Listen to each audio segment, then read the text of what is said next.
Hello, hello, family. How are y'all doing today? My beautiful, beautiful family. How you doing, John, brother? Whoever else is in here watching, hello, and how you doing? I hope you're having a good day. So, part two of, part two of how you doing, human data?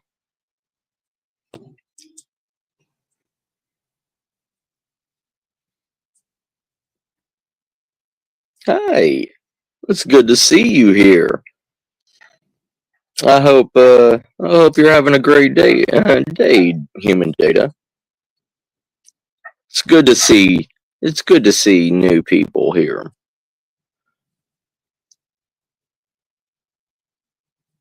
Mm. Well, I'm glad you know them, John. So, you know, we had part one yesterday. I think it was. Yeah, it was yesterday. Um, we're gonna go over all that. We are, you know, we went with the pocket knife. I understand human data. I understand. It's always a good day when you wake up, right? So we will re-go over for anybody that missed yesterday. Yes. Um.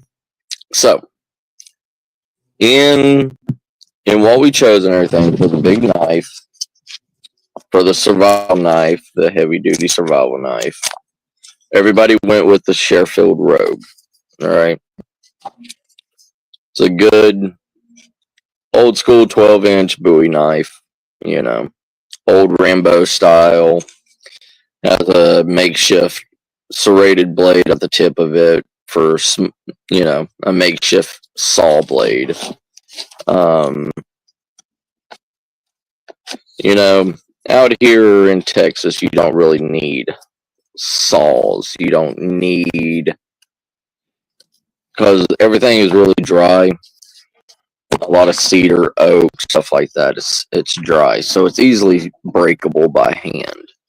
Um, unless you want a long lasting all night fire or something like that where you're getting arm size, wood or anything like that, which you don't really need to 90% of the year in Texas. Um,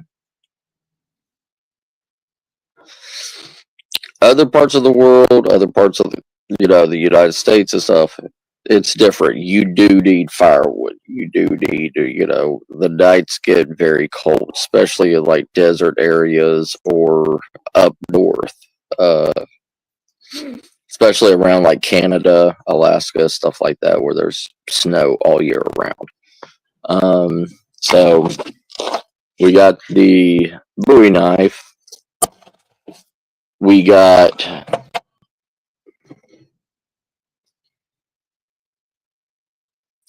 Yeah, a lot of replica knives and everything are made in Taiwan or Pakistan or stuff like that, John. Um, most like movie replica knives or anything like that, you don't really find true knife makers to make that. They have an idea, but they make it their own because of you know, reputation and stuff like that, and copyright and everything. Um, for the pocket EDC knife, we went with the Russian Kovacic, just basic, what's called a emergency knife. It's got the seatbelt cutter on it, rope cutter, you know. It's got a impact bottom of it where you can crack nuts or use it to make sharp edges on flint or quartz or anything like that, then it's just got a basic, drop point knife and tip on it. It's got a Kydex handle, easily slip and non-slip. It's also got a forward finger guard so your finger doesn't slide off, and if it does slide off, it's going to slide forward.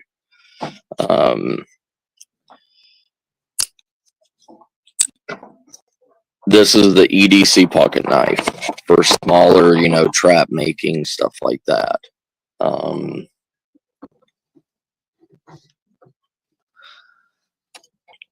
Then we have our cooking set. Well, our water procurement set. Everybody went with the Clean Canteen 64 ounce with the custom, sling on it, whole shoulder sling. Stainless steel. It literally can be ran over by a truck and still be usable. I've seen these things in the Ukrainian war where they've had dents inside of them and it didn't break. These things are amazing. Then for our cook set, we have the old stainless blue, carbon steel cook cup. If you can see, this thing's been used all my life.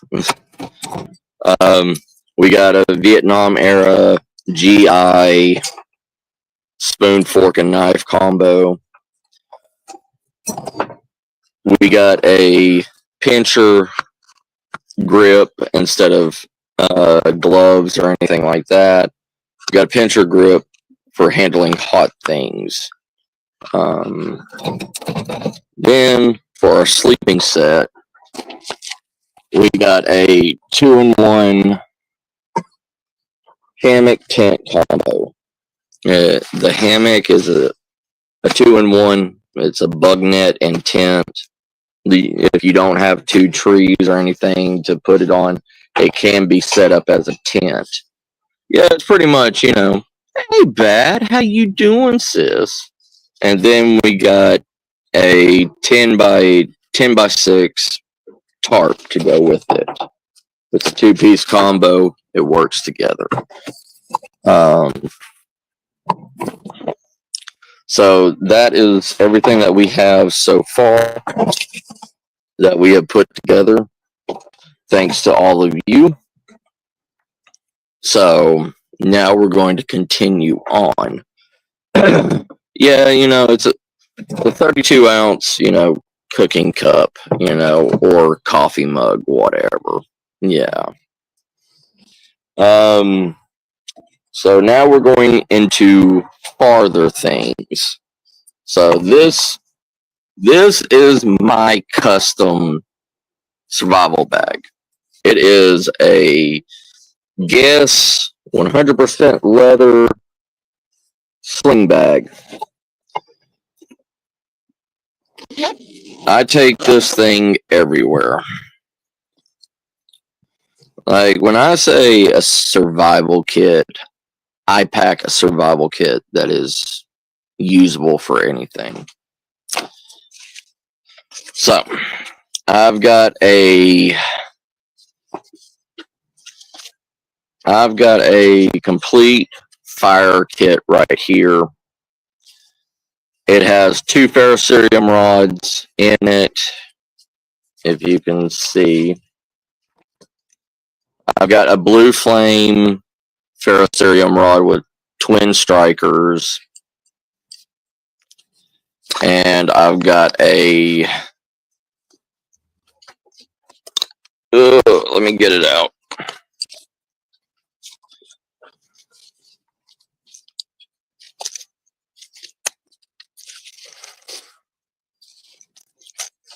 I've got a Pathfinder 1/2 inch ferrocerium rod also. As you can see,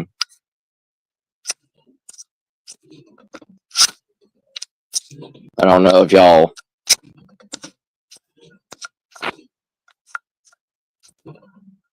can see the flames on it, but it's good flames. You can wear it around your belt. You can wear it around your neck.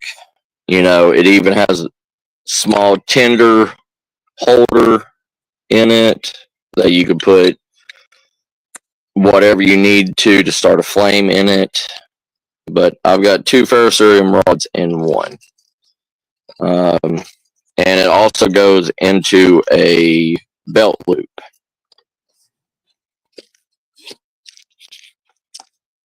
So most people in a real survival situation are not going to have or know what a ferrocerium rod is.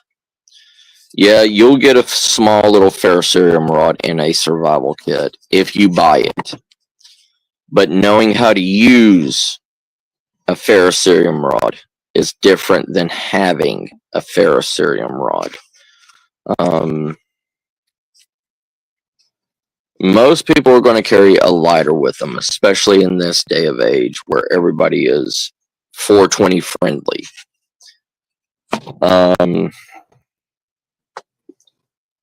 Most people do not or will not recognize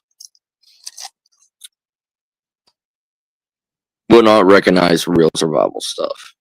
Hey, Deanna, how you doing, sweetheart? So, I also have a small little reusable camping coffee filter. You open it up, you put it on the top, you put it on top of your cup or water bottle, extra water bottle, pour your hot water in it or cold water, whatever to make your coffee. These things are really good. I also carry a small Japanese stainless steel frying pan because you never know. You can use it on top of a flame. You can use it for anything, pretty much, if you have meat or whatever. I carry 2 things of Javalia pre-made coffee in here as my MRE. Also carry a old Renegade ceramic knife sharpener that you hold easily, you know, with fingers. I've got a UTS Sloth multi-tool. I pretty much just use it for the 90-degree angle on it to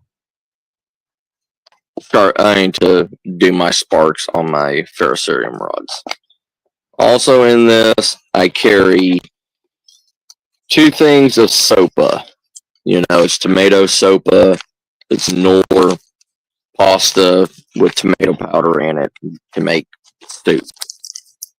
You know, you have 2 meals, 2 coffees, you know, enough to get you where you need to go.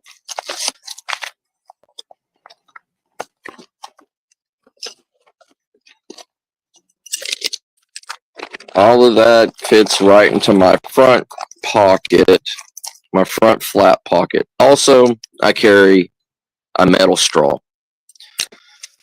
Metal straw can be used for anything.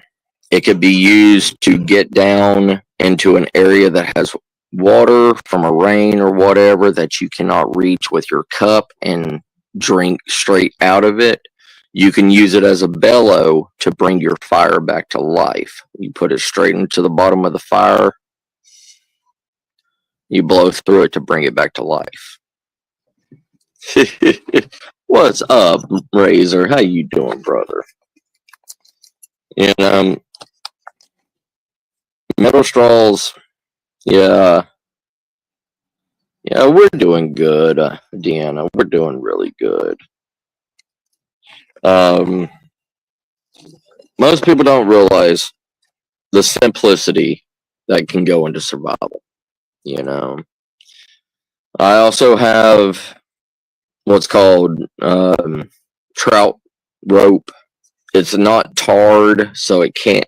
It can still be used as a fire source, unraveling it and using the strings to catch fire or to make char cloth out of. Hey, Bootsy, how you doing? These trout ropes and everything, they're used to make fish nets. They can hold up to like 500 pounds before they snap. Um,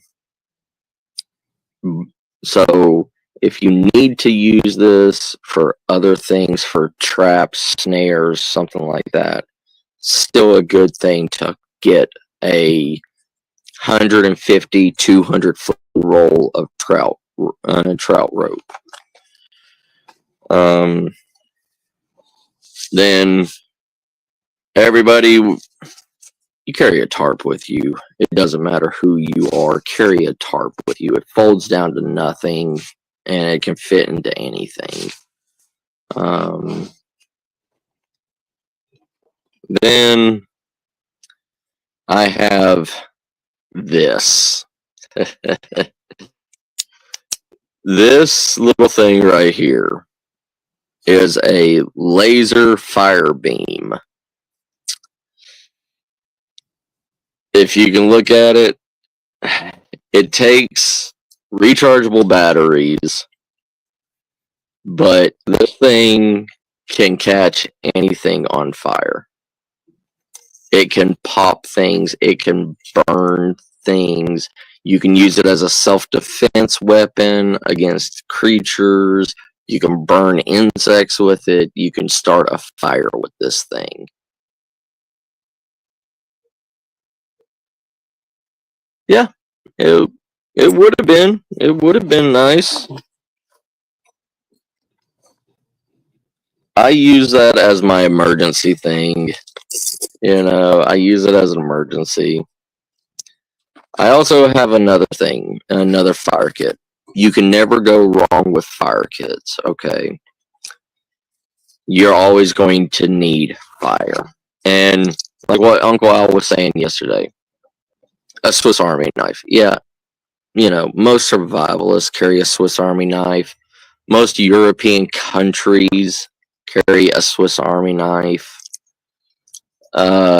This one I carry with me because it has a saw with it. It's the only reason why I carry this. Then I have another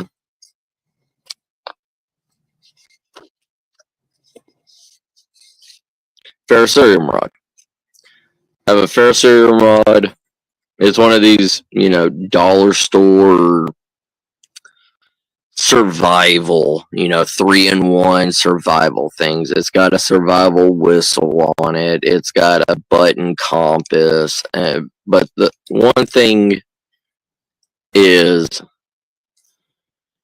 it has a ferrocerium rod in it. It's not the best ferrocerium rod in the world, but it will work. All you'd have to do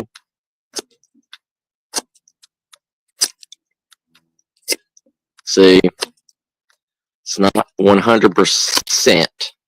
It's not 100% of striking flames. That's the only bad thing about cheap ferrocerium rods. You know, that's one thing with the world, though, Razor. Currency is always around. Whether it's barter, whether it's, you know, yeah, whether it's barter, whether it's sex, whether it's one thing for another thing, you know. I Brother, to tell you the truth, I'm sorry I have not checked my email yet.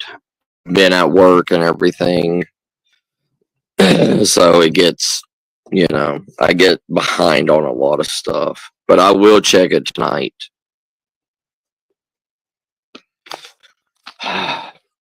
One of these, the BCB. I get this from one of my friends across the pond. We were still acquaintances, but he sent me one of these BCB International UK, bcbin.com. It is a small fishing kit. It's got 36 meters of line. It's got a hand winder. It's got 2 swivels. It's got 2 hooks. It's got 2 weights, and it's got 2 lures.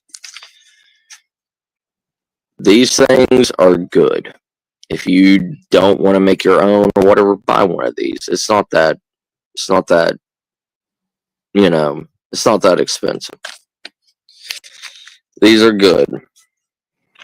Something to procure meat if you're around water.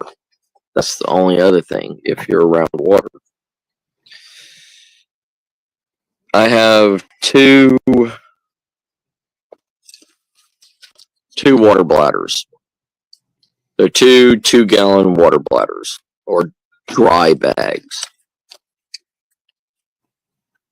They keep water, out of your stuff, but it also holds water.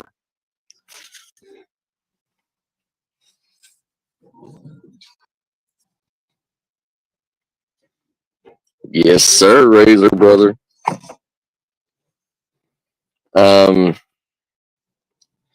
Always carry some spare tent stakes with you, especially if you got a tent. If you have a tarp, something like that. Just for the rope essential of your tarp. I have from one of my good friends. He's no longer doing YouTube anymore. I miss him a lot. But Jerry's Woodshed and Outdoors. He made me what's called the Brick Buster. It's an inch wide by by 2-inch ferrocerium rod, and it's called the fire breather. This freaking thing can shoot flames up to I think he said up to 3,600 degrees, and it can shoot up to 5 feet away. It will catch anything on fire. Then he made me a custom high-speed sharpener for doing this. It's HSS steel. Perfect 90-degree angles on it. Hand-carved wooden handles. This is made out of Alaskan driftwood. This one's made out of Mississippi cypress, I think he said. Or dogwood, Mississippi dogwood, I think. But he hand did all this. He handmade this. Plus, it's got a glow ring around it that it will glow in the dark. So if you lose it or anything, you can find it. Then I have a Camillus saw. Snapback Camillus saw, where it has a grip hook on the front of it, so if you're too tired or whatever, it does not slide out and cut you. It will catch on the wood. That's a good safety feature on a lot of these saws that nobody does anymore. And you cannot find these unless you actually look up, the Camillus snapback saw.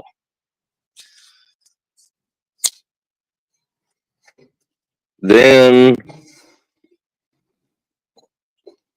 like I said, fire is fire. This is a magnesium block with a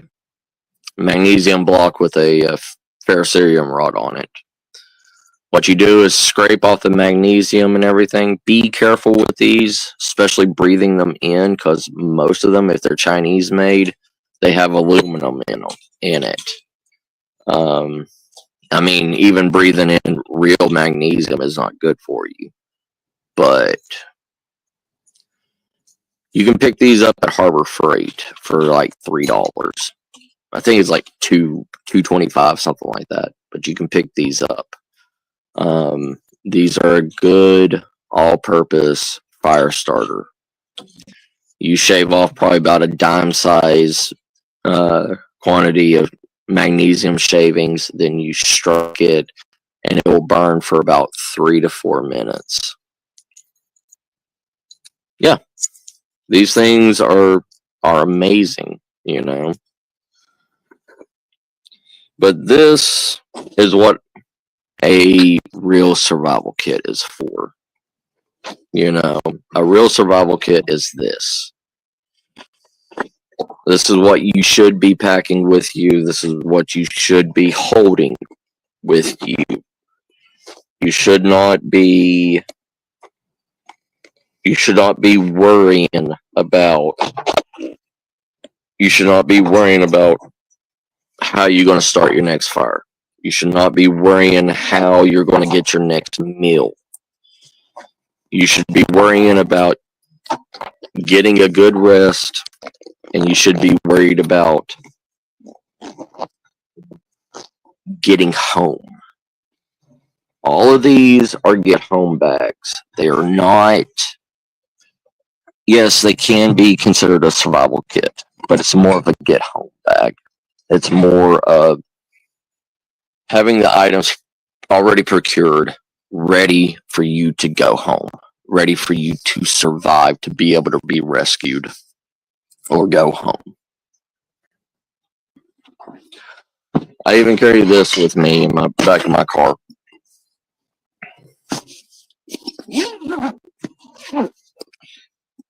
Miss Star bought me this. It is a barbecue grill and cooker. I've never used this thing, but it's a good size, barbecue grill. Comes in its own little case. Comes in a cooler case also. So if you need water procurement, put the water in this. This thing will hold probably about a gallon, maybe 2 gallons of water.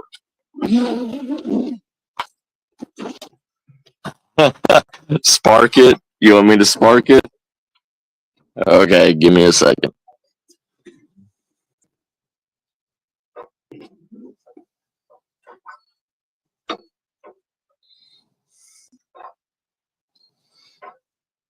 Alright, so let's do this.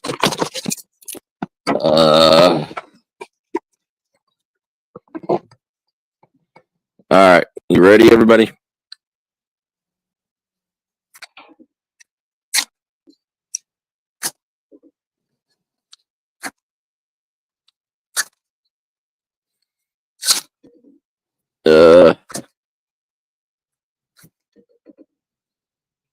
Did you see? Just one strike from this thing. Yeah. Ferrocerium rods are cool. They are cool. They are a fun little hobby.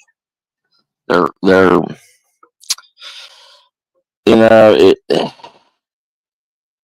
you can call it whatever you want to call it. You can call it,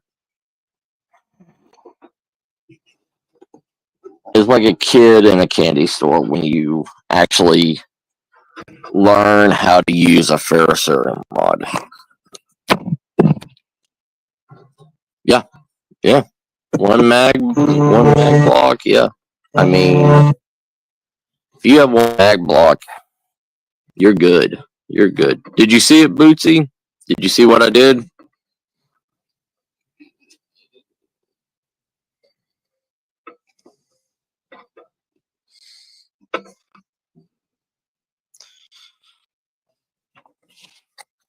So, for fire procurement, I'm going to bring this.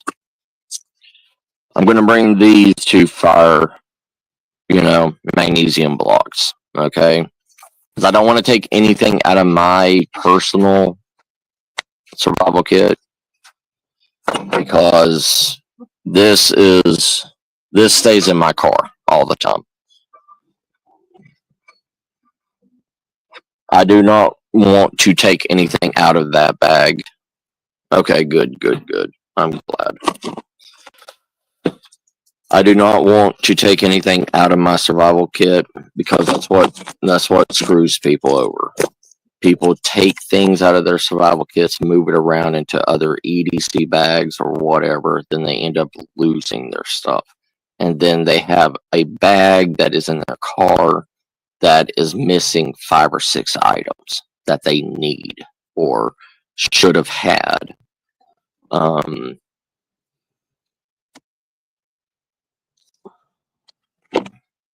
When you make a bag, you make a bag.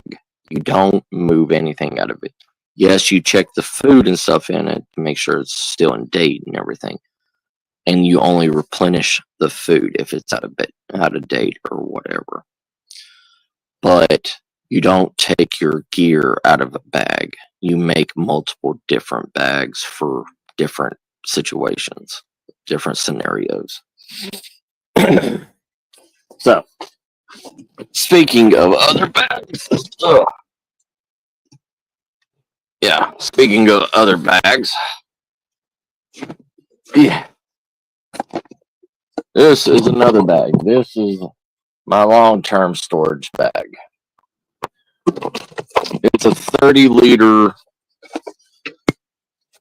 Coleman long-term camping bag. I've used this on multiple survival, survival weekend, stuff like that. Start off quick, med kit. It's a 2-section med kit. It pops open. It has 2 containers on it. You can also use these as water procurement. Also, it is, it's a multi-purpose item. Always, when you're getting survival stuff, make sure it's multi-purpose.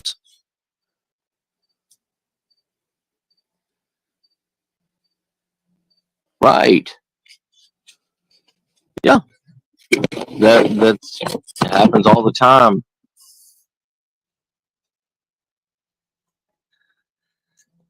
Yes.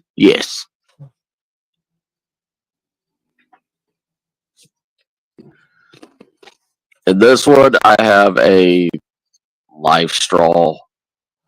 Life straws are good for single use item, a single use term. These life straws only filter 100 gallons. There's better filters out there, like Kydex. There's the Sawyer Mini. The Sawyer Mini can filter over 100,000 gallons. Life straws are, like I said, they are a quick use to get you from point A to point B, to get you home, not to let you live out in the woods for the rest of your life. Life straws are good. Life straws work, It even comes with a cute little, necklace. It comes with a cute little necklace. But if you know how to boil water and everything, you don't need a water filter, unless you're literally getting it out of a sewer.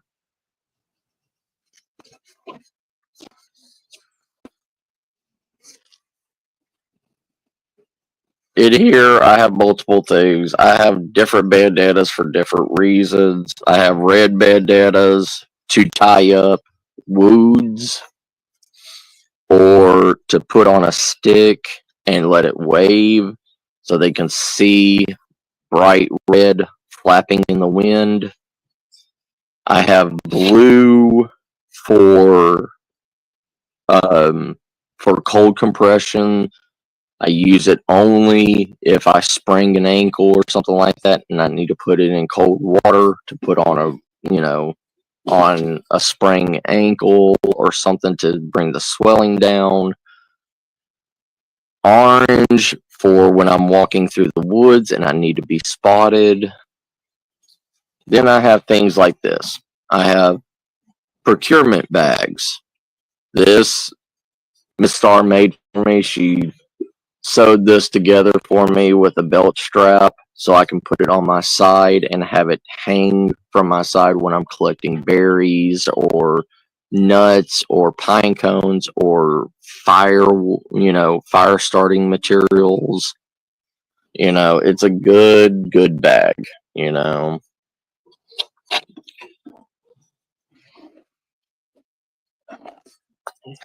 Everybody says you need an axe. Yeah. You know, there's things about axes. In the South, you really don't need an axe. You're not really splitting wood. You're not doing a lot of stuff like that. You're collecting and breaking sticks. Yeah, you can spend your energy and everything to hack or split logs. But if you're starving or anything like that, this is dangerous. This will kill you in a heartbeat. An axe will kill you. An axe will sever your hand or your fingers, or you could hit it into an artery in your leg. I also have a smaller backpack. I have a smaller backpack in here. It's one of these little roll-up bags. Same thing for procurement, for harvesting stuff. I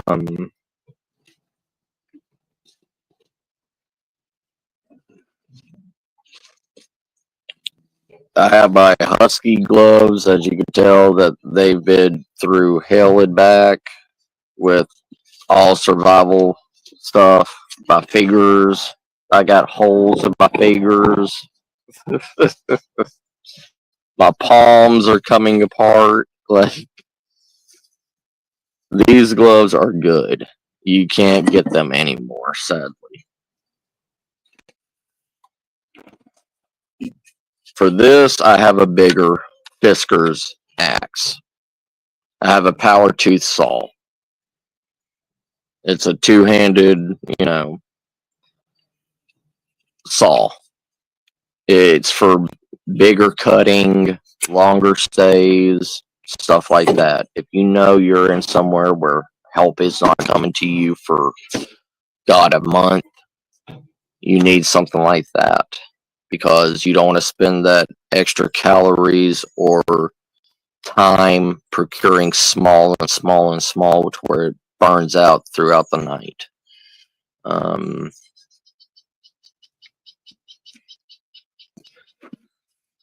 That's the difference between a true survival bag and a get home bag. I also have quick flame gel chafing cubes.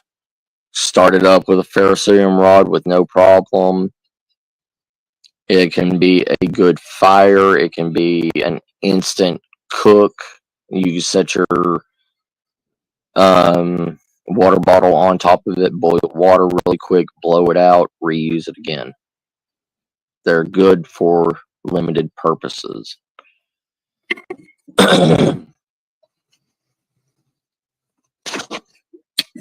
This is my baby. The old timer 1811 Bowie knife.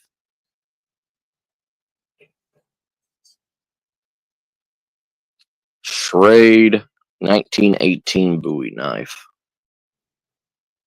This is what they gave people in World War One. This knife right here.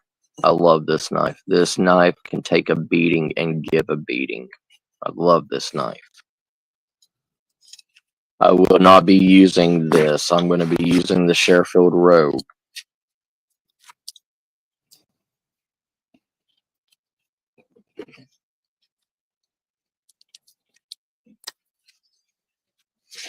Yeah, this bad boy right here can take out a lot of things. Then in here, I have an all-in-one Pathfinder canteen set. You know, comes in, you know, the Molly 2 canteen pouch, 1 quart canteen pouch.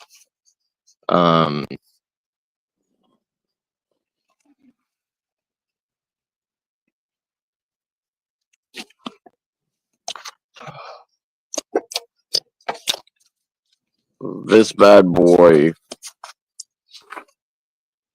I have my personal little cook set in here. I am my food set in here.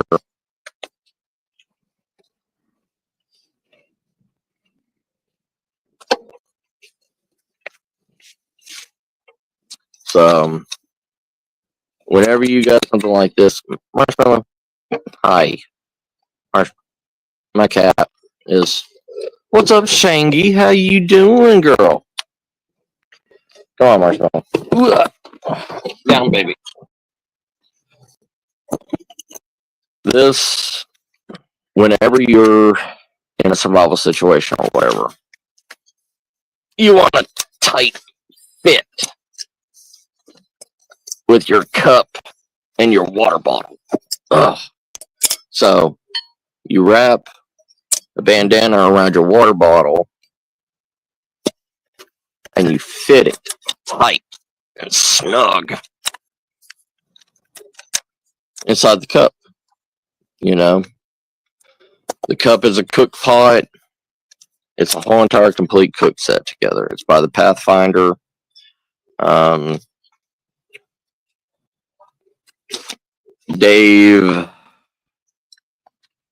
Dave Canterbury's Pathfinder. Dave Canterbury is a good guy. Marshmallow. Oh.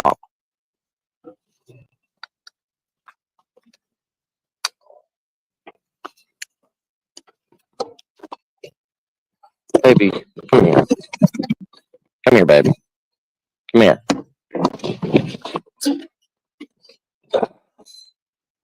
You want to say hi to everybody? Say hi. Okay. So, this is just a cook and water procurement set. On the side,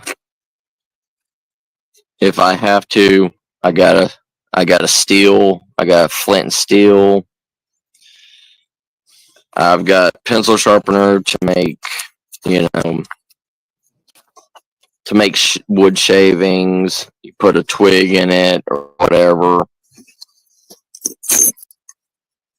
On the other side, I have a small Altoids tin to make char cloth.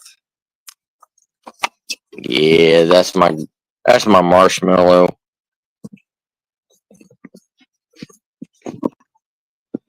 Then can't go anywhere without a whole bag of coffee. You know, Cafe Moro. Cafe Moro is an amazing coffee brand. Then in here, another Molly pouch. I have my my actual cook set with me. It's a Tech Sport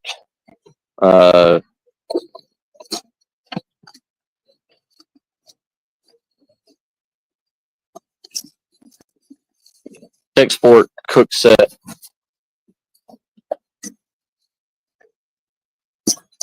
You know, it's got everything that you need in it.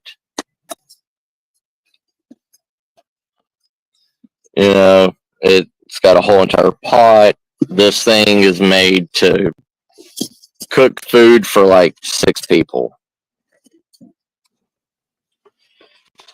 It's got everything you need in it. Do not knock over my stuff, Marshmallow. Marshmallow. Dang it, girl. Come on.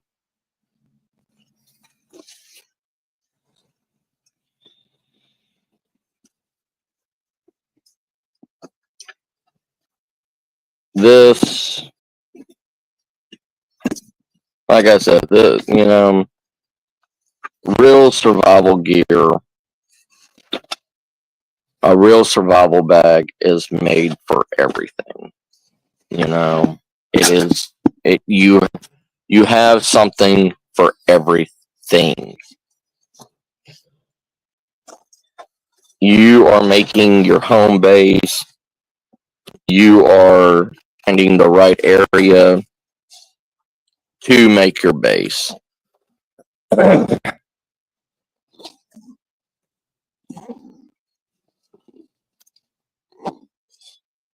Yeah. Yeah, everybody has their EDC gear, Razor. This is my trap and backup cook set. So I got rat traps. You're going to need rat traps to catch squirrels or rats or whatever. Don't say all poor squirrel. Don't say all poor rat or anything. It's your survival. Then I have a Vietnamese cold coffee brewer.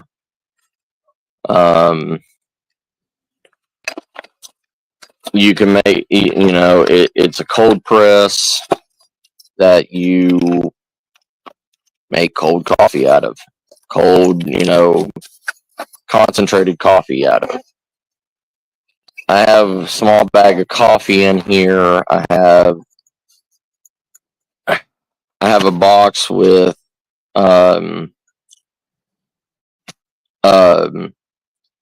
metal loops in it for.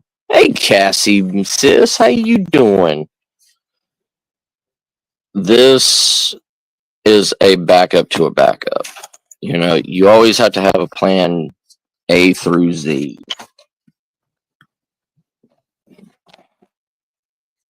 And here I have another fire kit.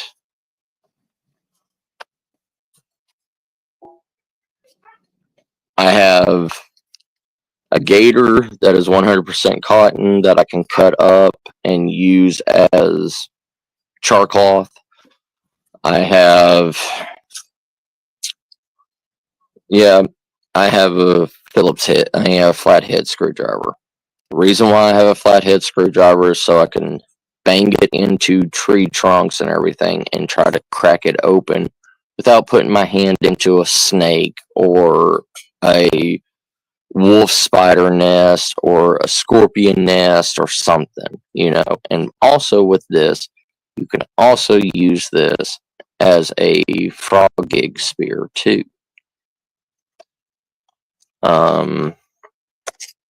There's multiple things that you need. There's multiple things that you have to know your area. You know what I mean?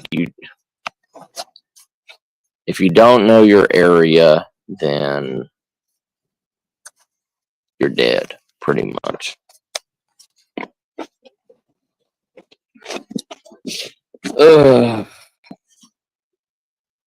What else do I have in here?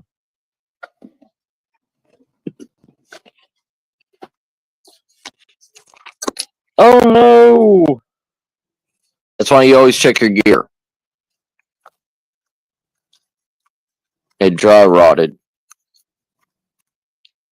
This is supposed to be my fire tender kit.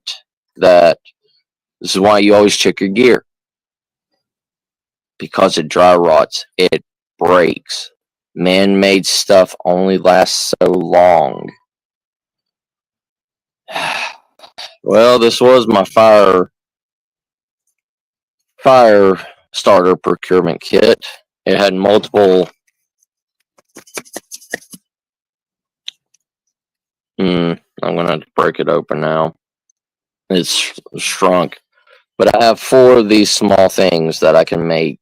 That I can make sawdust out of. I can collect, fat wood, shaving, stuff like that. Keep it in. Have an already ready go fire procurement, and it was in a waterproof case, so nothing could get into it. But now my fire procurement kit is screwed. So we got to fix that. That is not good.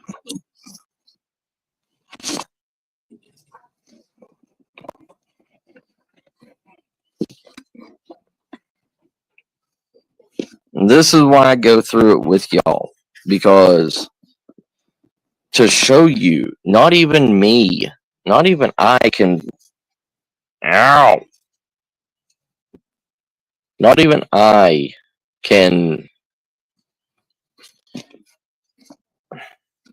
Even somebody like me can have shit fail on them. Somebody that talks survival can have things fail on them.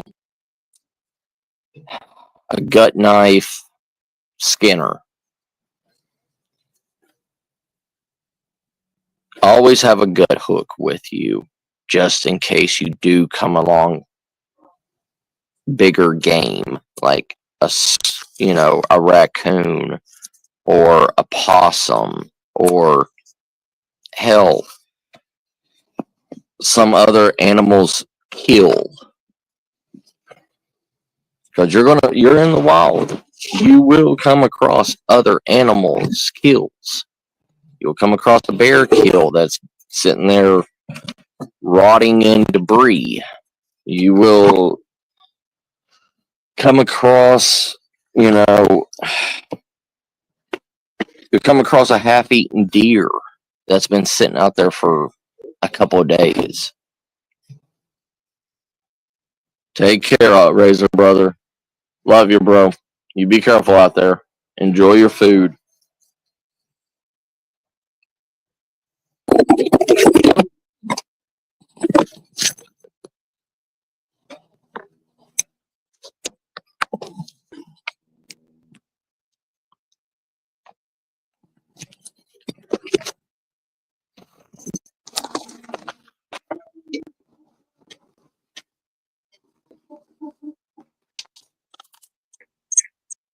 Son of a.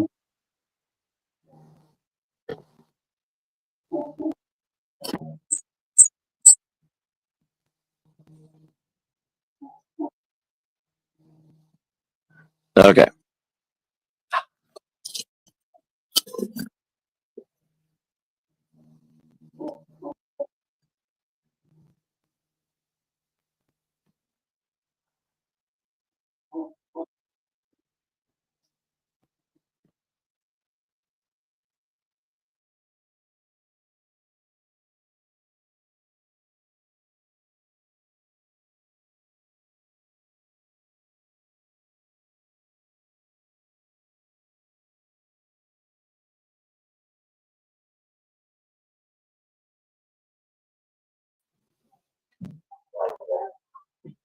Okay.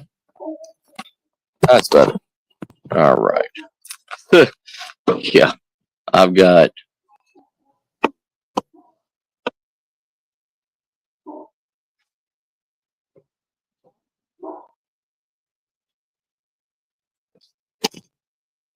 Yeah, I got two. I got 3 mats.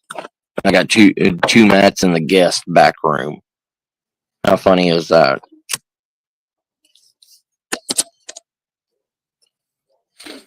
So,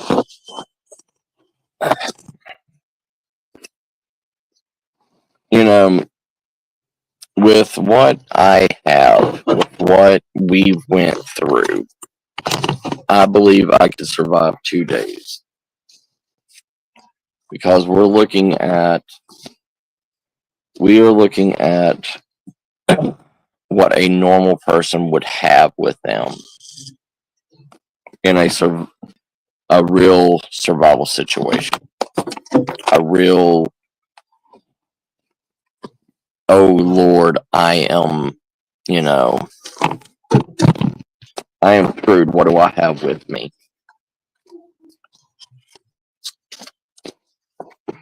Because nobody, no, no ordinary Jane Doe or John Doe is going to have a bag like this. Nobody is going to have. Nobody's going to have the resources in their car like this.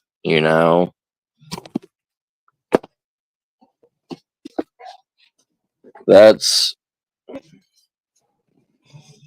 the truth of the situation. When I said we are making my bag, we are making my bag like how y'all are, how normal people would be. So my limited gear is going to be this, and the clothes on my back. Nobody can truly plan for everything. Nobody can.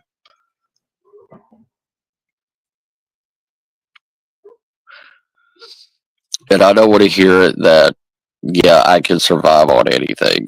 No, you can't. No, you can't. Nobody can. Nobody can survive. Even Les Stroud had a spot GPS locator on him, just in case he could not make it back or he passed out from, hunger. All good, Bootsy. Take your time, hon. We humans want to believe that they are invincible. Humans don't want to give in. Humans do not want to throw in the towel.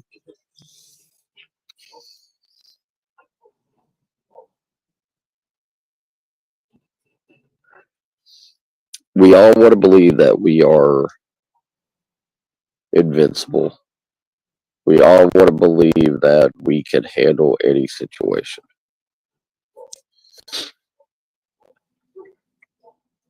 And it's good to believe that. But it's also, you have to realize reality also. Reality will kill you, whether or not you want to accept it or not. Reality is that unknown.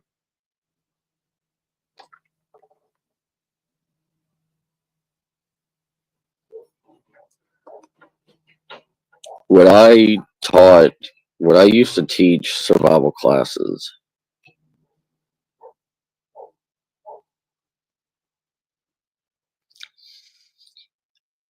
I told people they're not getting food. They have to procure their own food. Because in a real survival situation, you have to procure your own food. You have to procure your own water. You have to make your own fire. Everything is not given to you out in the wilderness.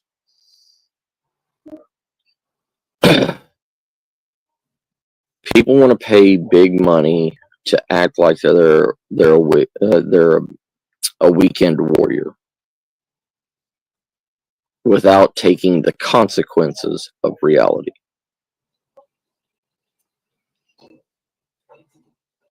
Reality will smack you in the face and tell you you're stupid.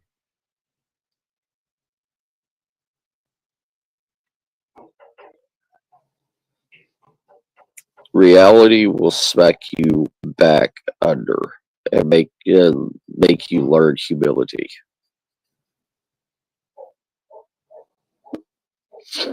Humility is an eye opener.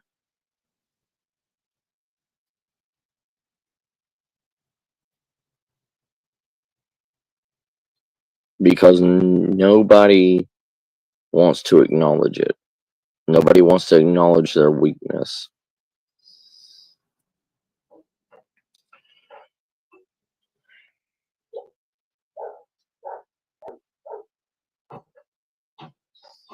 Even with all the gear that I showed you just in 2 bags, will it allow me to survive forever in the wilderness? No. No, it won't. The reason why is because there is nature out there.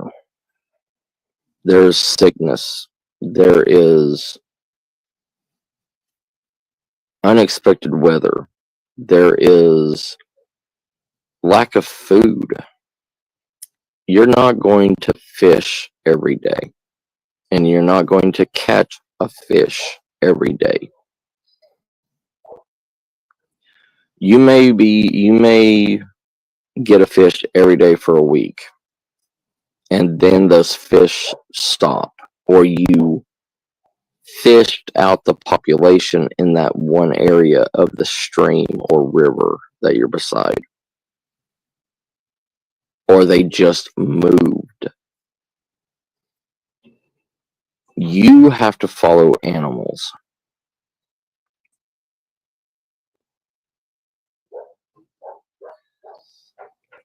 That's why we were hunter and gatherers. That's why in the past, hunters were gone days. And in that time, the people in the camp or the people of the other tribe had to get everything else that they want. Right, Bootsy, you're hungry, you're weak, you're starving. You can't think of anything except for the pain in your stomach.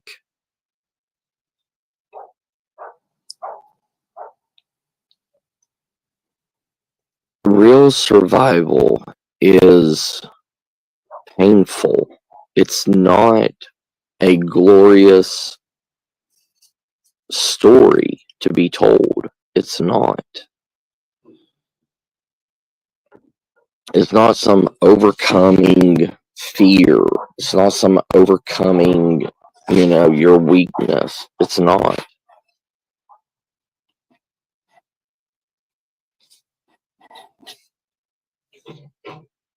People would portray it as you're a hero for being able to survive. It's not that way.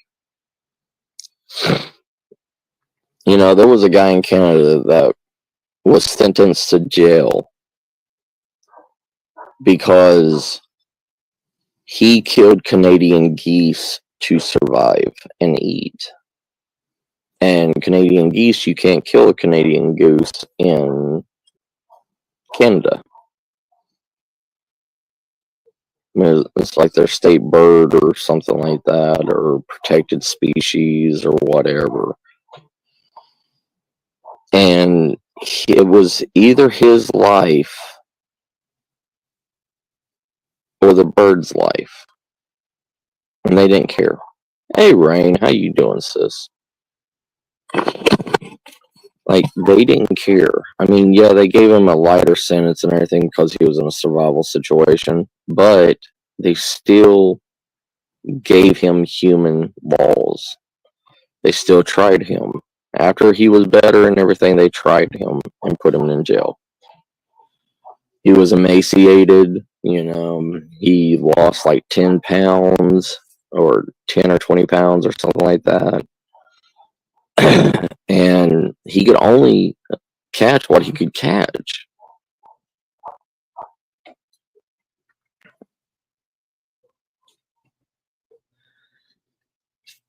It's just like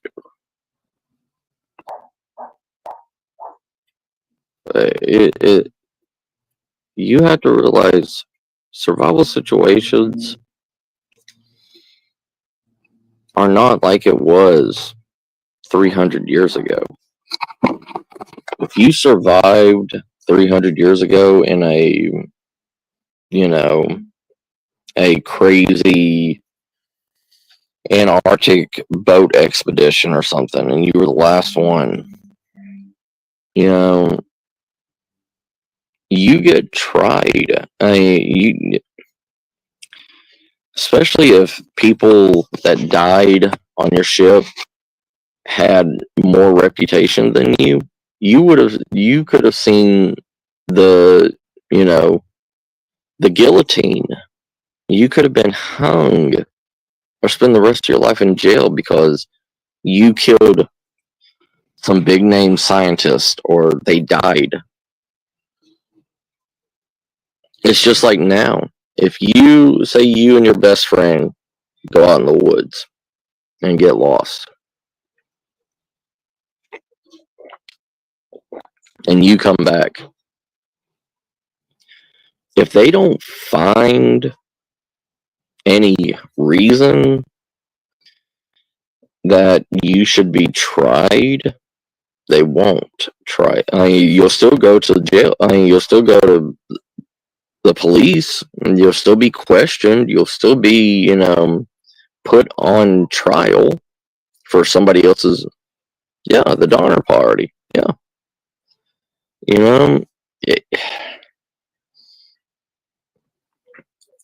it's just like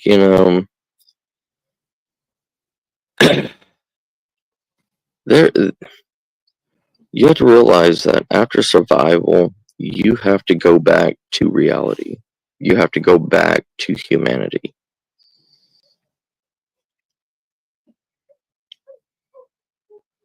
There's nothing worse than coming back from a survival incident and not having PTSD, not having, fears of going outside again. The things you hear at night in the woods by yourself are scary. They really are scary alone. You you get fears that you never thought you would have from being out in the wilderness. Why do you think there's so many fearful stories and everything throughout history? Werewolves, vampires, ghosts, goblins, all this stuff. It's because they didn't know. Why do you think wolves got such a bad reputation in the medieval times? Because wolves will hunt you if they see you have weakness. Wolves will hunt you. They have been known to hunt people in Alaska.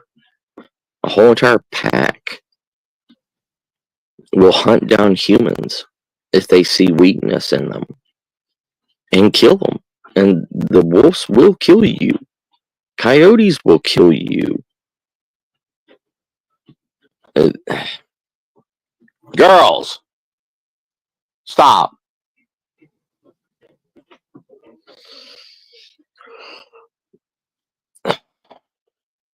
It's not. I mean, it's just like, when Florida Boy Survival was here, there was a time when he was in a place and he saw alligators all around where he was. Nature don't care about you. Nature cares about food. Nature cares about surviving on their own. And if you are able to be eaten, you will be eaten.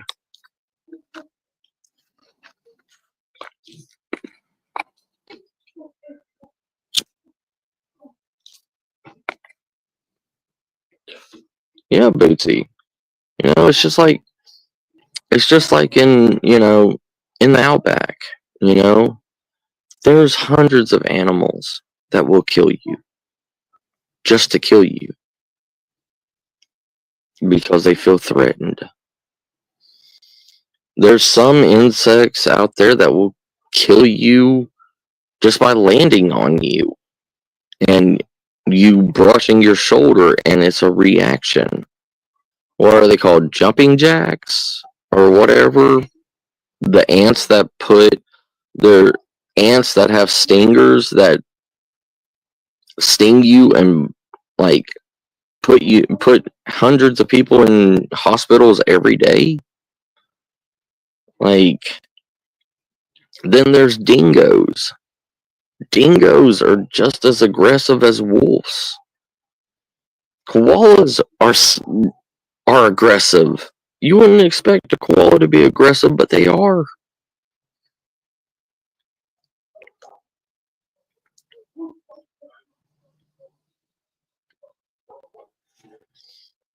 There's some places in the bayou of Louisiana that still have monkeys, okay?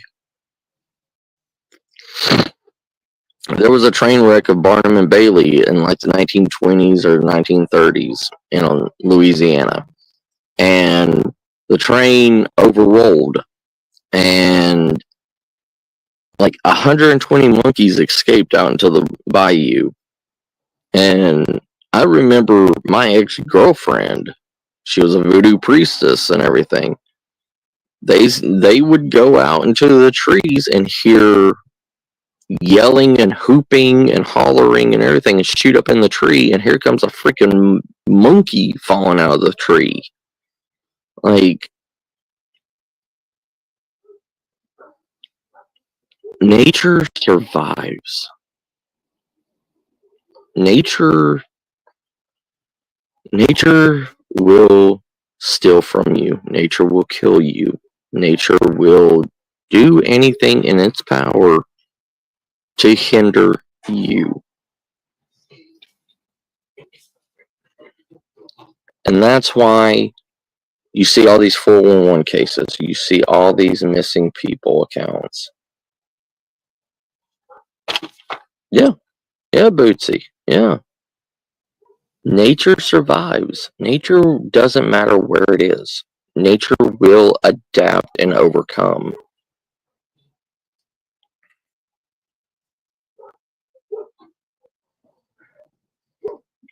You could even piss off a deer, and a deer will gut you like a buck. A buck will gut you with its horns. A female deer can kick you in the kick you with her hind legs and shatter your rib cage.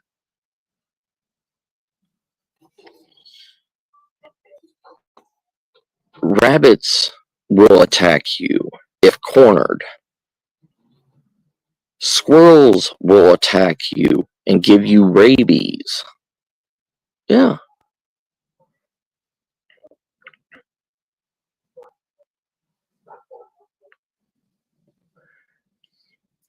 Nature is not cute, loving animals like people try to say that they are.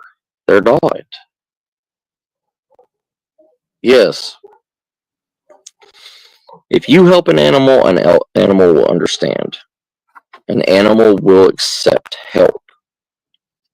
But in that accepting of help, they don't understand who you are, and they don't know your your intentions either.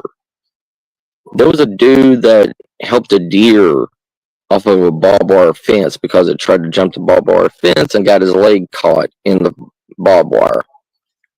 When he was trying to rescue it and everything, it kicked him in the chest and cracked the center of his chest. because he was dumb and he tried to go help a deer. Hey Ron, how you doing? I mean, squirrels have rabies. Everything has rabies. You can go out to the Badlands in in lower Iowa, and there's still rats out there and squirrels that carry the bubonic plague. You have to burn everything of hair off of them, and you literally have to char that whole entire body and gut it, and hope that you don't get the bubonic plague because you did something wrong.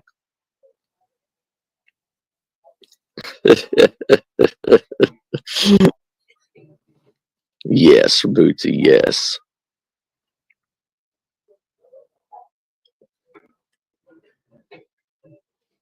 Geese will attack you, ducks will attack you, everything will attack you.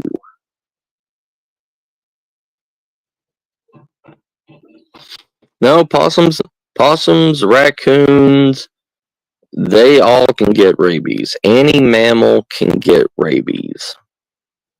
Any mammal can get rabies.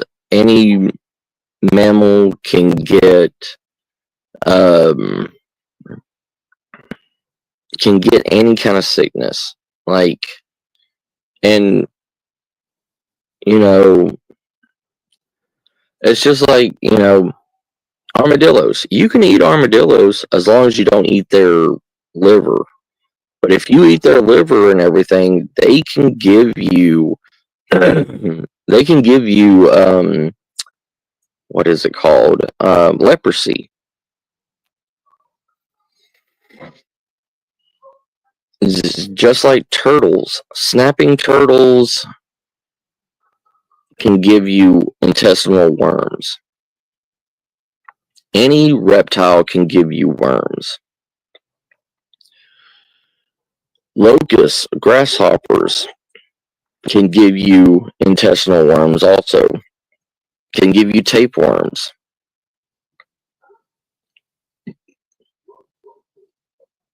That's why I do not eat that many insects. Because like grasshoppers, you have to remove their head and pull out their whole entire insides. Yeah, yeah. They're an armored rat pretty much, yeah. Like, there's so many animals out there that can kill you that don't fight you. They kill you in other ways. It's just like we have a beetle here that secretes an acid, and if you eat it, it will eat the lining out of your stomach.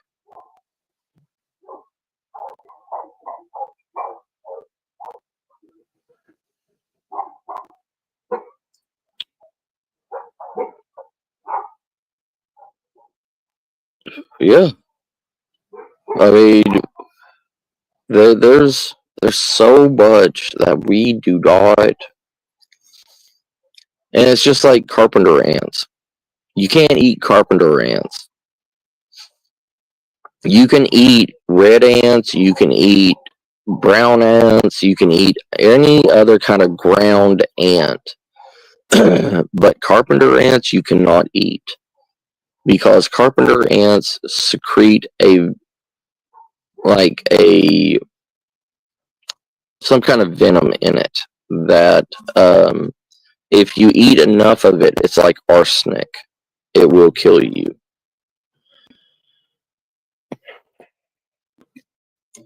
Worms, like earthworms.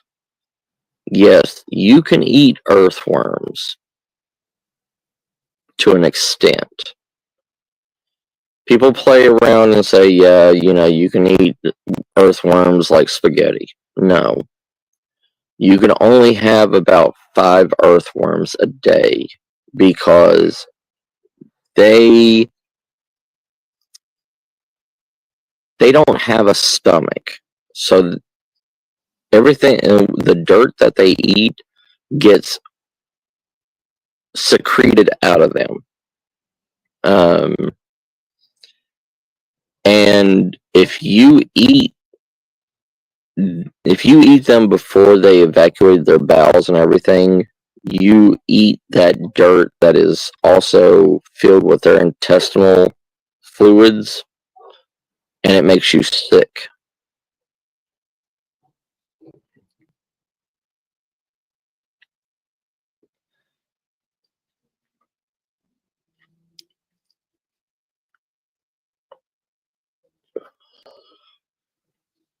People do not realize that.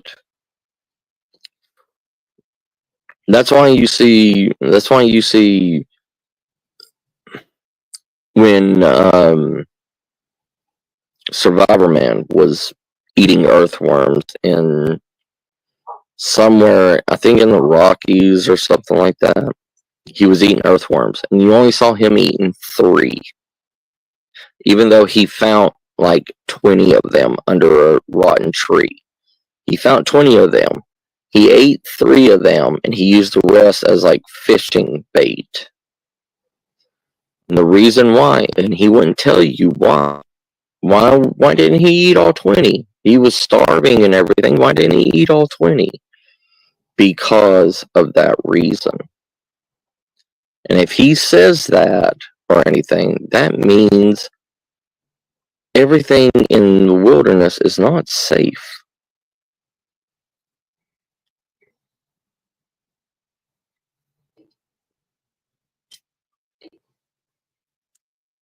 Did he finally, when he finally got, to ode the Survivor Bed series and everything, he finally started saying stuff that he couldn't say when he was under the Discovery Channel, when he was under the Discovery Channel contract and everything.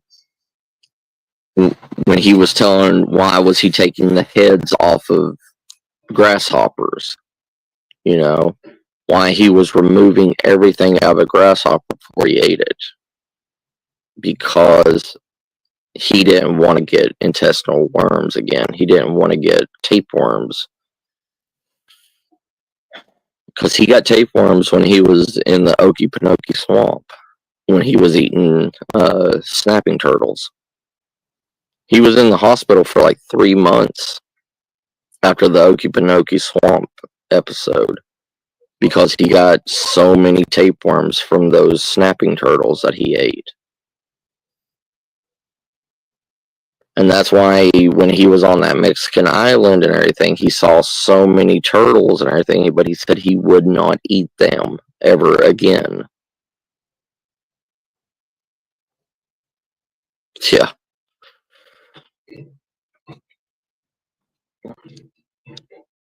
He said he would never eat a turtle again just because turtles would give worms. So,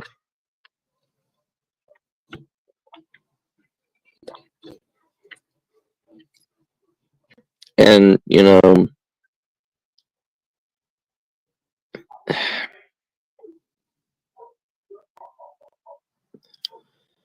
there's so much to survival that nobody wants to acknowledge, that nobody will acknowledge, because if they acknowledge the truth in everything, then that makes humans go back to believing the FDA rules. Everything needs to be cooked. Everything needs to be prepared a certain way. Everything needs to be, you can't eat this, you can't eat that. No, you can eat anything. Humans can eat anything. That's how we've survived for so long. It's because we are allowed to, our stomachs are allowed to eat everything, but in quantity, in small quantities. You can eat a possum, you can eat a raccoon, you can eat any creature that has meat if you cook it right. Raccoons have an abundance of fat, and it's really greasy meat because it is a predatory animal. Predatory animals, we are not supposed to eat predatory animals. We're not. Because predatory animals,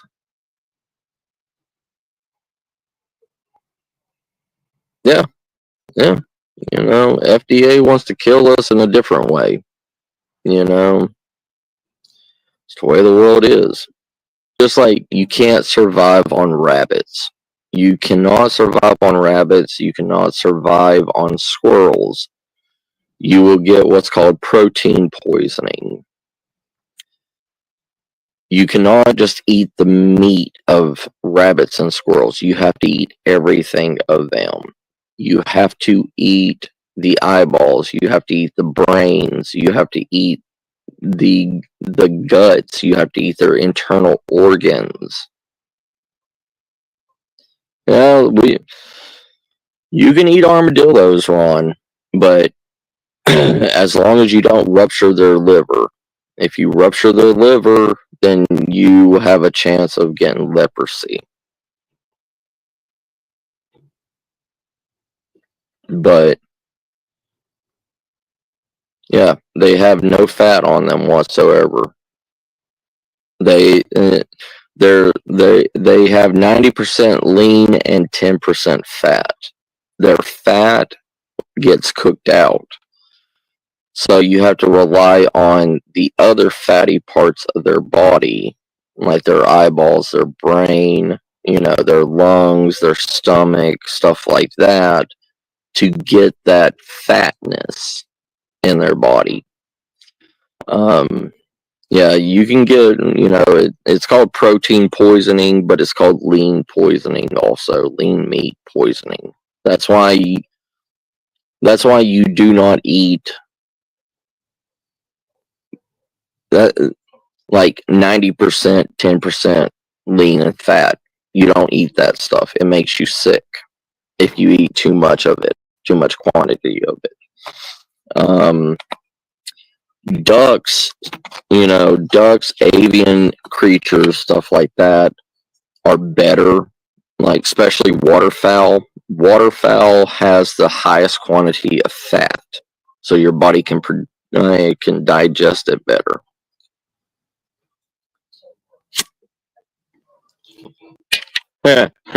Share it with Lady Jax. Tell her I said you can eat all of her bunny rabbits, Ron.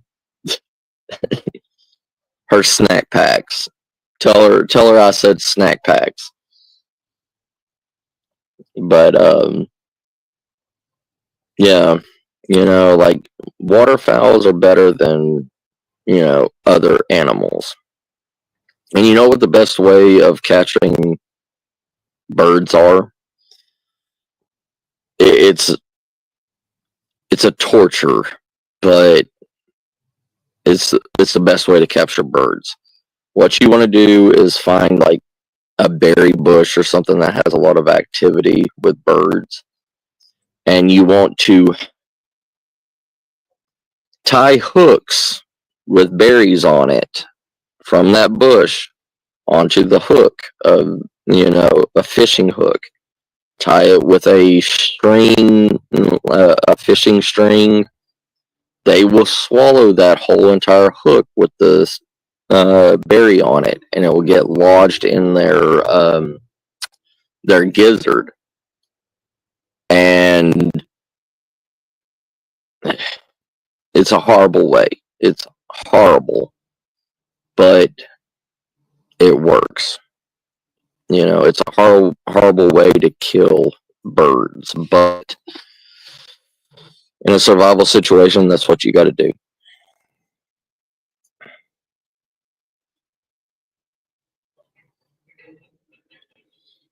That's why I tell people to carry a fishing kit with them, because birds cannot see fishing line.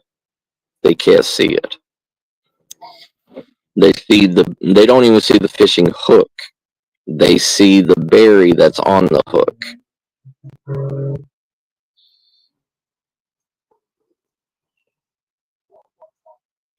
And, you know,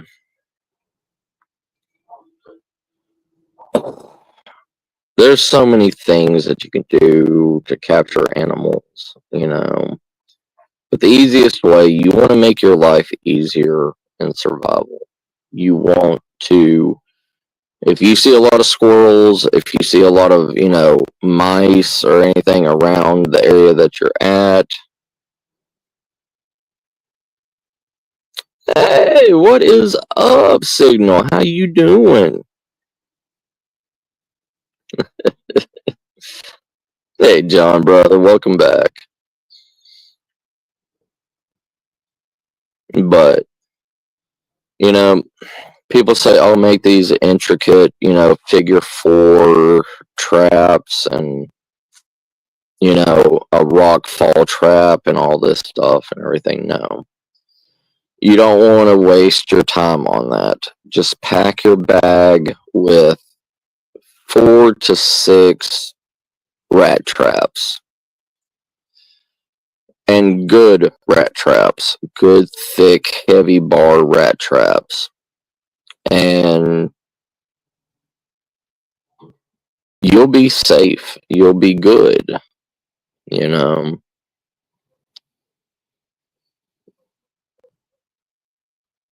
People in survival do not take reality into mind.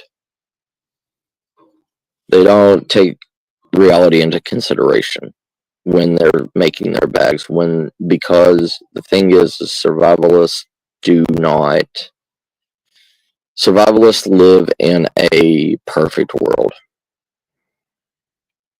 So they believe that all this man-made bullshit and everything and 300-year-old hunting techniques work. And 90% of the time, you set 20 you set 20 rock traps, okay? 10 of them will go off. One of them may have a rat underneath it. Then you have to reset that all again and waste all that calories walking around, putting these traps in different areas just for one small rat or squirrel. The outcome to the time put in is not adequate.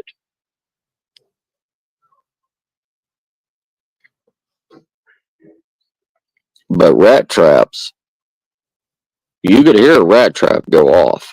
But that metal snaps onto that wood. And here's the thing. Wild animals don't know anything about human technology. They don't know how to fight against. A squirrel doesn't know how to handle a trap. A field mouse does, because field mice run into houses all the time. But a squirrel does not. Or a muskrat doesn't know how to handle it, because they've never been around those situations. Yeah. I mean,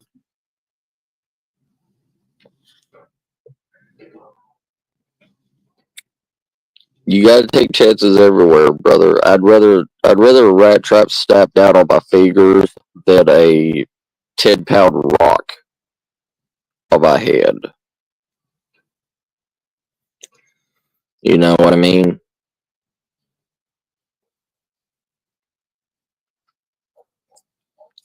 Because you even saw it all with Les Stroud in Survivor Man. He set multiple traps and everything in one episode. Multiple rock traps. Because you got to set a rock heavier and bigger than the prey that you're catching. So if you're capturing a 2-pound rat, you need a 5 to 6 pound rock to crush it. If you're going for a 3 to 4 pound muskrat, you need a 10-pound rock to kill it.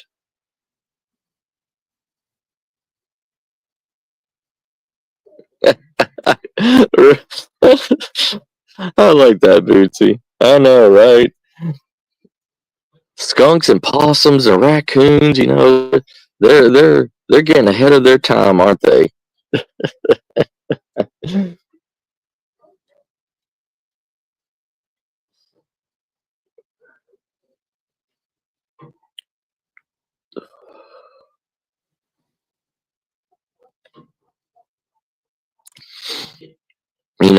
And Les Stroud said that he would never do rat traps again, rock traps again, because he had so many rock traps fall on his hands or his feet that he was never going to do it again because it did not produce what he needed.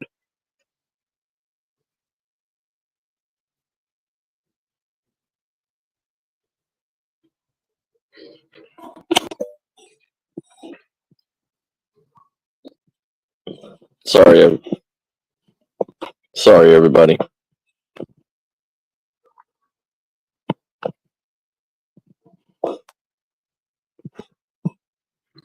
But this weekend is going to be survival weekend. You had a few more days until Sunday and Monday.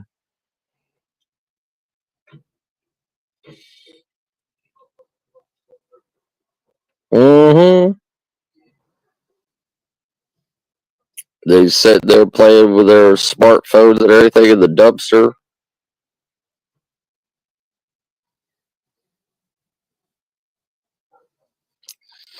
So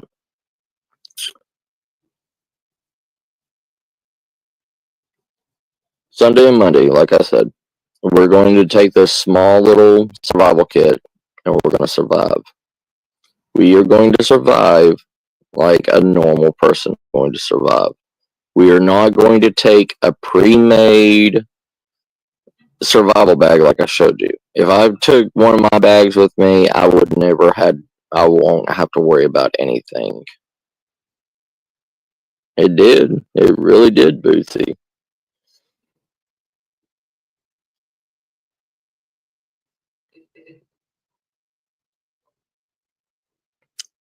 But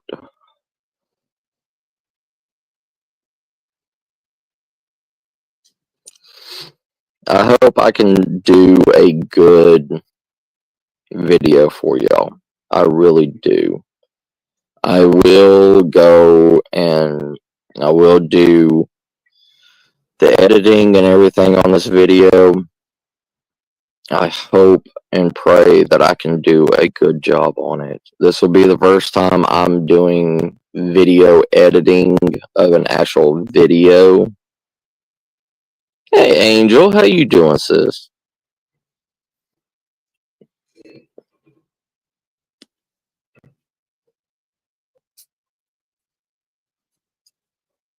Nope. Thought he would have get home back, Bootsy. Just the stuff that we took. Because the thing is showing real survival. Showing what somebody would have in their car, Ugh.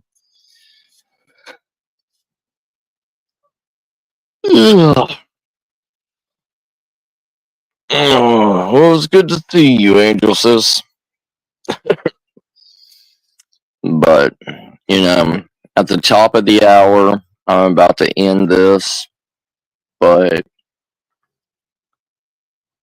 yeah, see, that's the thing with survivalists on YouTube. Survivalists on YouTube, they already know what they need. So it's not really.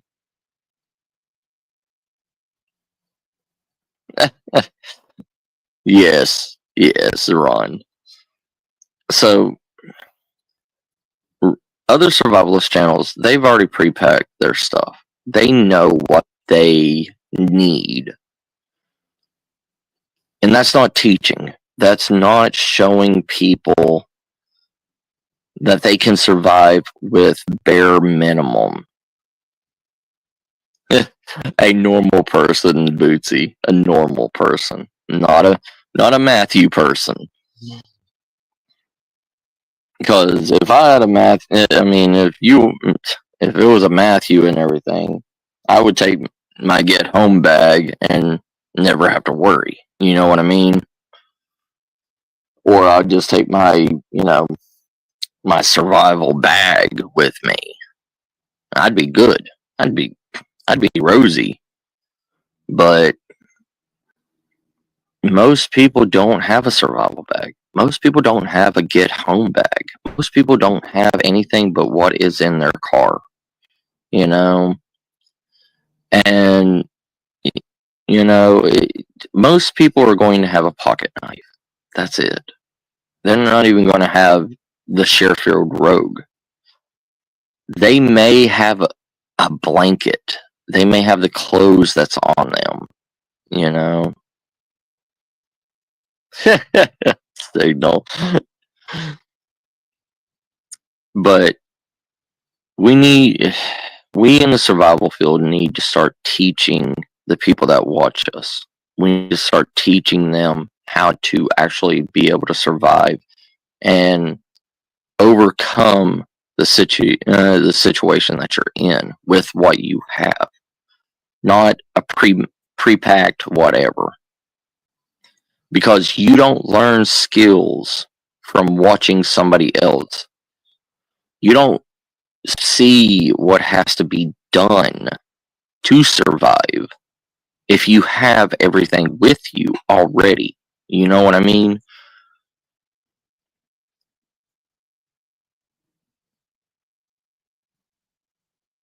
Right. You have on your person pretty much everything. If it was a man or a woman in a survival situation, a woman's going to have more shit than a man because they have a purse. And a purse is the bag of holding, pretty much, of everything. Y'all got candy in it, you've got chocolates in it, you've got, God, especially if you have kids, you've got, snacks, you've got wet wipes, you've got chapstick, you've got lipstick, you've got makeup. You can use all your makeup for fire lighting utensils. You can set up lipstick, cut pieces of lipstick off, and it will burn longer than magnesium will. One dime-sized cut of lipstick, if it's like Maybelline or whatever, if it's the cheaper brands, it will last longer because it has wax in it, and it also has fat in it. If you cut off a dime-sized thing of lipstick and you light it with a lighter, it'll burn forever, and it will start a fire. Well, I don't have that. I'm a man. Well, I'm a man. Nowadays you can't say that. You can't, because now most men have more makeup than women. But you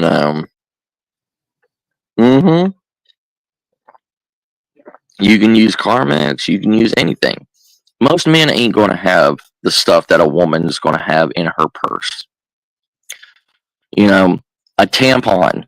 A tampon is a lifesaver. A tampon is multiple things. A pad can be used as a fire starter. You can rub a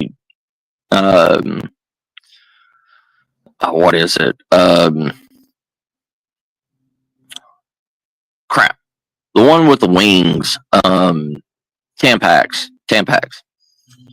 You can rub a Tampax tampon together multiple times, rub it back and forth with friction, and start a fire. Yeah, you can start a fire with a Tampax pad. You learn that in Boy Scouts. Well, Girl Scouts, actually. But they teach you how to make a fire with a Tampax pad.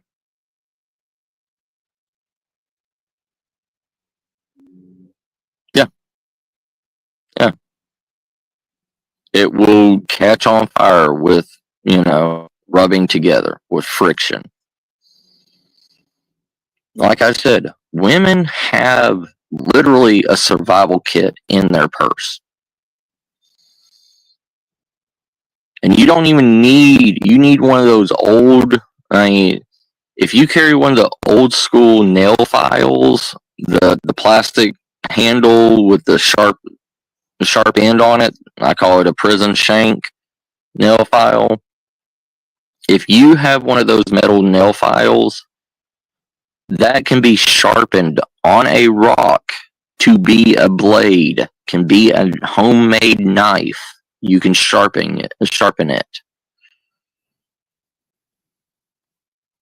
There's so much stuff that a woman carries that can be turned into a survival kit.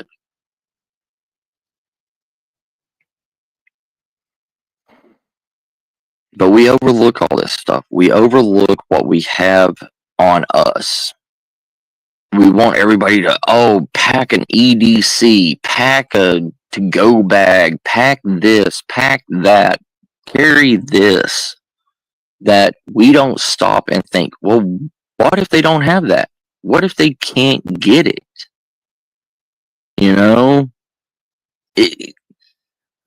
Look at what you have. If you get lost with your wife, look and see what she has in her purse.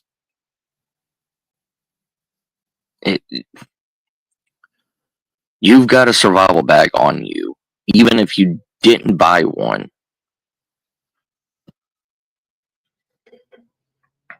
One hard candy can give you a inspirational boost and give a reboot to your system to make you keep going. If you haven't eaten 3 days and you had a hard candy and you slowly sucked on it and let your body take all that sugar, it's like eating a full meal.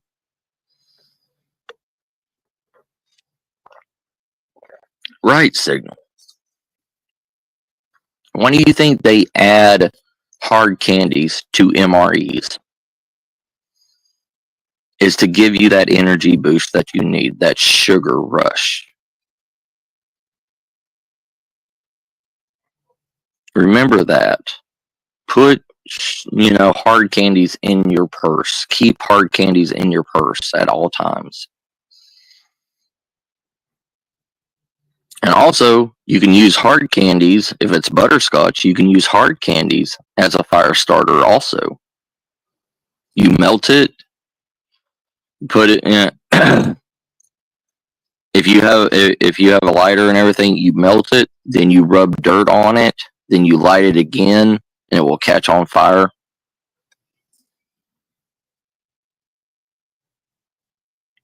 Because the dirt will contract with the sugar inside of it and catch it on fire. It's just like how you can have a sugar cube and you melt a sugar cube and you roll it in ash, like cigarette ash. You can relight it and it will catch on fire. Those are things that people don't know. People don't realize. People forget the chemical compounds of a lot of stuff that we make.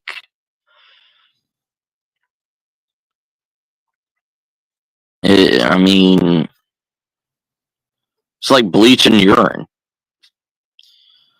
Bleach and urine, if you mix it together and everything, you can kill something with it. If you pour bleach down a hole and you pee in it, it'll create mustard gas pretty much. So if you find a rabbit hole or something, the rabbit falls in there, and you do have bleach with you, pour it down in the hole and pee in it. It will mix together. It will create mustard gas. It will kill the animal inside the hole. You go and get the animal.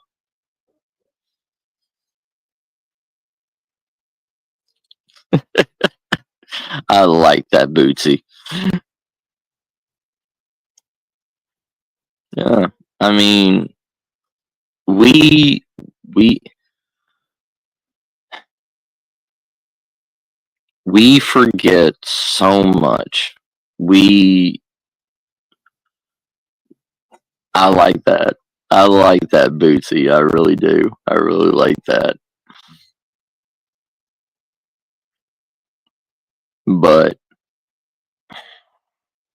it's just like potassium sulfite. Okay, potassium sulfite it was used all the way through the Victorian era. You can put a little bit of it in water. It'll purify water. It'll turn water purple, but it'll purify water. And also, you can put it and you can put it on a fire. Put it on wood and use a magnifying glass and set it on fire, like magnesium, pretty much. Or potassium sulfate or magnesium sulfate. It's one of those. I think it's magnesium sulfate. But both of them, potassium sulfate does something else. Magnesium sulfate does something else. But you see that in third world countries in survival kits.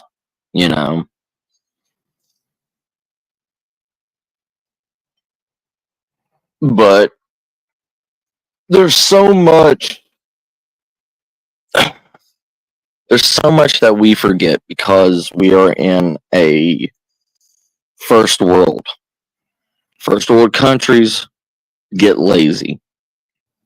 They don't want to have to think. They don't want to take a chance. They're afraid to take chances and learn something. But all right, everybody. I love y'all. It's getting at that top of the hour. I love you. I will see y'all tomorrow. And I'll probably do a live stream tomorrow morning, if that's cool with y'all. I'll set it up and everything and see what's going on. But I love you, family. Y'all take care. I will see y'all tomorrow. I love you, family. Toodles.